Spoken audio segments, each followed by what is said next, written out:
This is the FDA being told that you cannot overregulate the cigar industry, but it's far bigger than just the cigar industry. This is about overreach of the federal government and about how one judge said enough. Give me an idea of how this affects the mom and pop shop. Josh, I'll start with you. Josh Habursky, Deputy Executive Director of the Premium Cigar Association, and Glynn Loope, State Advocacy Director of the Premium Cigar Association, premiumcigars.org.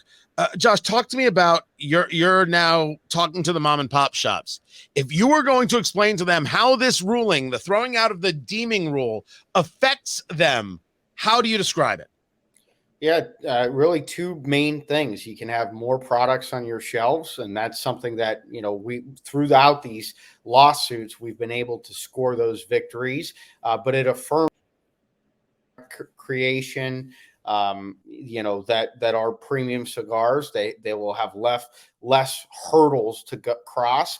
And then secondly, the cost controls of premium cigars. If you have regulatory compliance, it adds to the cost of the overall product by striking these things down, testing requirements and pre-market review and warning labels. A lot of these other pieces, those would have added to costs, which, would have made it more difficult for small businesses to operate and for all of us as end consumers of premium cigars to afford them.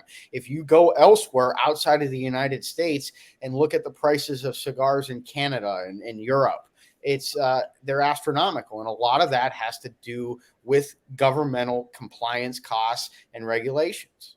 Let me put it in a little bit of a different perspective. Go ahead, Glenn. I had a meeting with a member of the United States Congress and the United States Senate staff in a humidor. And we asked all the retailers from the state to join us, and we had about 15 retailers in a walk-in humidor. And I physically went around the humidor and I said, this company can't afford to be regulated. This company cannot afford to be regulated. This company cannot afford to be regulated. And I was dead flat serious in calling them out.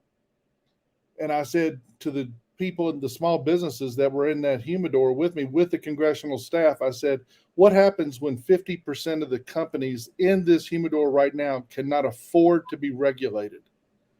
What happens to your business on Main Street, Portland, Main Street, Des Moines, Iowa, Main Street, Omaha, Nebraska? And they said, we're out of business. We're out of business.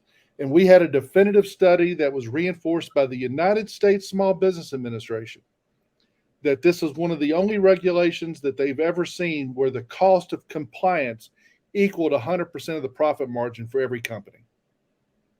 Now, what does that say? What does that say when the Office of Advocacy for the United States Small Business Administration, as an independent advisor to Congress on regulation, says every dollar of compliance equals every dollar of profit? It says to me that Judge Mehta has done us all a favor, and the elimination of the steaming rule requires a party and a celebration.